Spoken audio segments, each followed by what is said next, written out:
Segment 2, Gold and Black Live. This guy is one of my go-to people for basketball knowledge because he's been there, and he's been there in a lot of different ways as a Purdue player, fan, observer, confidant on down the road. Dick Satterfield joins us, the Boilermaker guard, graduated in 1975. Is that right?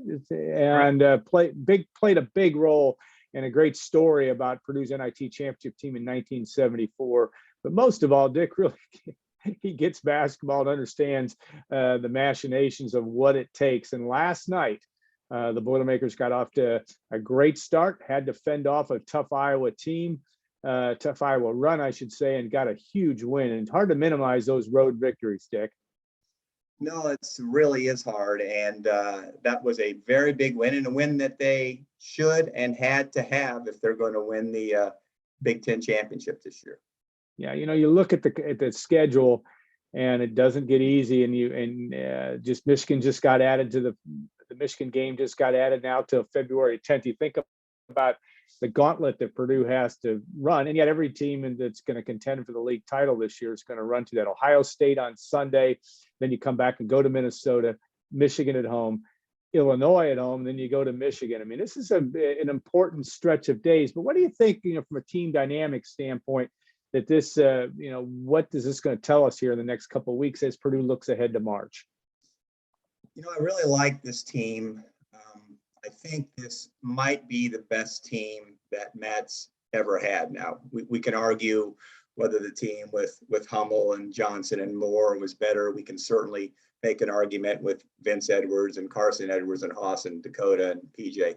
But I think this is his best team, and they really do seem to get along.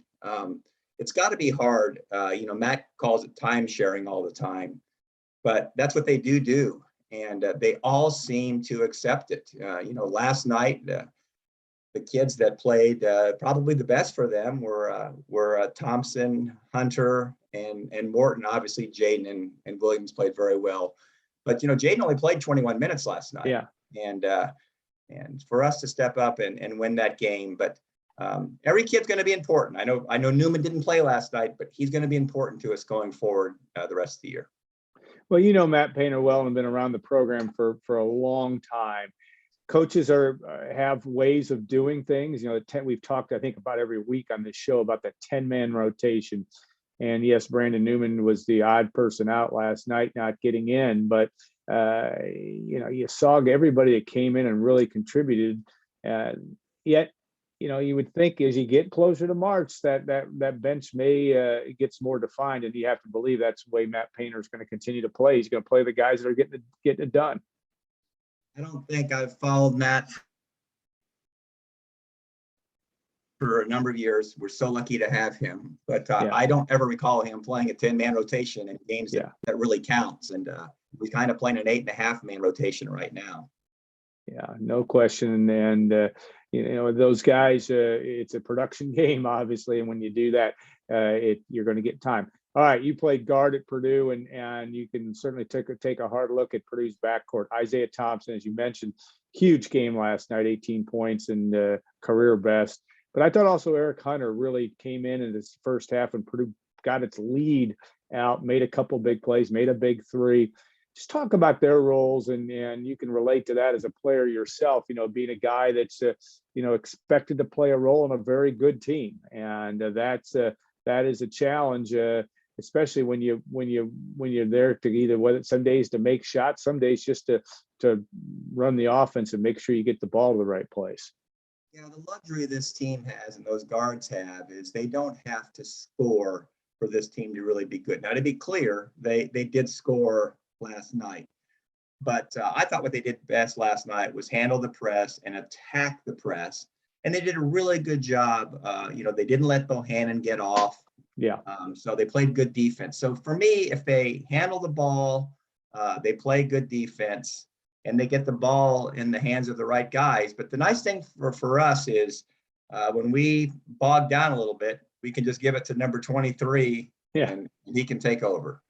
Yeah, that's helpful. And number 50 playing at that level last night too. I thought he was just extremely dialed in, and made a huge difference. It couldn't stop them, and that was very, very clear. You text back and forth, and usually Roosevelt Barnes and Mike Steele and Jerry Seasting were all on the same thread, and a guy named Terry Sage, who you also know, on that. And I just said that it seems like Williams gets every big rebound near the end of the game. It's just amazing. Yeah, and he did that, and those arms just go up, and it's just nobody else is going to get it. And that's a good thing. He also had two big steals in the second half. Yeah, great steal at midcourt, and of course Sasha Stefanovic also, who it was an interesting game for him last night because he comes out, scores a lot early, doesn't get a lot of looks in the second half, makes a big play falling on the floor to keep the ball alive again. That's the thing that's interesting about this team, is that everybody, when it plays well, and it's been playing well most of the year, to be very candid, there's a lot of different dynamics and a lot of different pieces that make it really good. Yeah, I think if you look at this team, to me, there are the two best teams in the Big Ten with the chance to go the furthest in March are built the same way, and that's Illinois and Purdue. And I think that Illinois win at Illinois was probably the best win in the Big Ten. You might argue that Wisconsin beating Purdue at Purdue might have been even better, but for us, clearly that was a huge win. And I think both of those teams are really set to go a long way in the tournament. A little history lesson here. And Dick Satterfield, of course, was a walk-on, came from Hagerstown, Indiana. And could have gone to other places to play. There's some good examples of guys over the years that have performed Dick's role. Dick he's always, when he watches the Purdue Iowa game, it's always a little twinkle in his eye because he had 17 points not at Carver Hawkeye, but at the old Iowa Fieldhouse in a triple overtime loss, right? Was it 112-111 or something like that? Very good memory, and it still pains me all those years ago because that might have cost us the Big Ten championship that year. And of course, 1974, one of the best Purdue basketball teams wins the NIT. Probably would have been a 2-3 seed in the NCAA tournament in today's world. You had a chance to play a role in that team. Talk about that team. And you had guys that could really, really do a lot of things with Bruce Parkinson, Frank Kendrick, John Garrett, on down the line. But that was an interesting team. And maybe are there any parallels to that team, to this team, in terms of maybe it's team cohesiveness? I don't know. But what do you look back at that and say, I'm seeing some of this again? Well, we were really good. We were 11th in the country, and of course didn't make the NCAA. And you recall probably that we played at home the eventual national champion, North Carolina State, had a guy named David Thompson, and we were, I think, up 15 at half. And Jerry Nichols, who was a really underrated forward we had, broke his nose, and Thompson just kind of went crazy at the end of the game. But I'm not saying we would have won the national championship that year, but we certainly had that kind of ability. In terms of similarities, we had a lot of good players. This team has a lot of good players, but we didn't have Jaden Ivey. John Garrett was a kind of a guy way ahead of his time. It's interesting. I think if John Garrett was playing today, he'd probably be a first-round draft choice because he was a 6'11" guy that could really shoot, really handle the ball, kind of a European kind of big guy. I would say that if we could take Bruce Parkinson from that team and put him on this team, that's probably the one guy that could really help this team. Obviously, Frank Kendrick was a very good player too.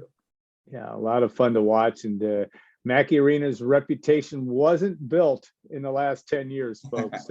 It was started with Rick Mount, but there were some magical games that year. The North Carolina State game, which was a loss, was an unbelievable environment. The Michigan game, I think 5 days earlier, and Purdue came from way behind to beat Campy Russell and Michigan in a dynamic, great college basketball game.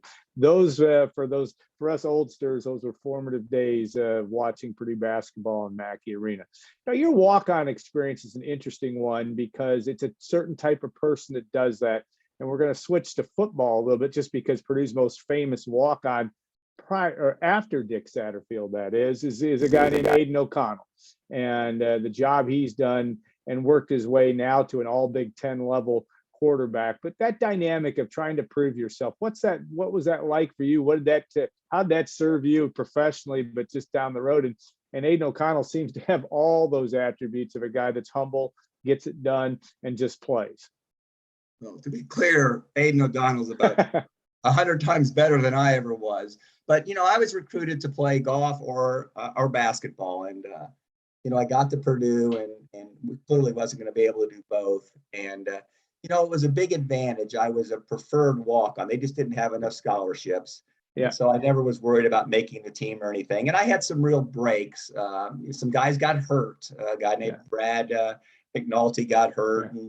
And maybe some of the guys weren't quite as good as they thought that they were. So I got some real breaks. But Aiden O'Connell, his story to me is remarkable. I think they said he was 8th on the depth chart. He had to be a wide receiver to get some practice reps. But he's a fabulous player. I've never met him. I hope to someday. Seems like a great leader, a person of faith.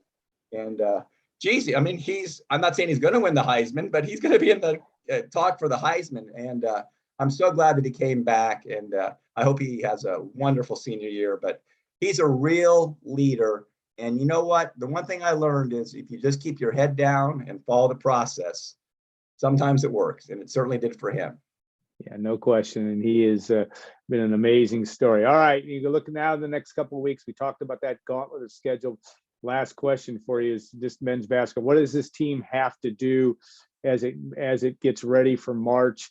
It's going to be one of those teams. It's going to be one of the teams that's expected to win it all, but it's not. It's never easy. What do you want to see out of this team over the next few weeks? It says this team will be really ready come NCAA tournament time. I want them to stay healthy. Yeah. If they stay healthy, I think we have the best player in America. We clearly have the best front court, and we've got some wonderful role players. We've got 7, 8 other guys that can really, really play. But if we play like we have to take care of the ball. And if we take care of the ball, I think we're going to be very tough to beat because we got a guy that can really coach, and our teams get better. And he's got a great staff there. Yeah, amazing. And he's climbing the all-time resume. You think about this, Matt Painter, 52 years old, I believe it is. 51. He'll be 52. He'll be 52. That's right, in September. And there's an easy formula Alan, I'll say one last thing before I go. Clark Kellogg, who is a good friend of mine. And a couple of years ago, Clark said the key to winning national championships is getting old. And that's the model. Villanova's proven it. Virginia's proven it. Baylor proved it. And Matt he is following the Villanova footprint. I mean, come on. We got one of the best recruits in the history of Purdue that's redshirting this year, and Drake Hoffman-Wren. And that's go back and look what Villanova's done, and that's what they've done. So Matt Painter has built a real program.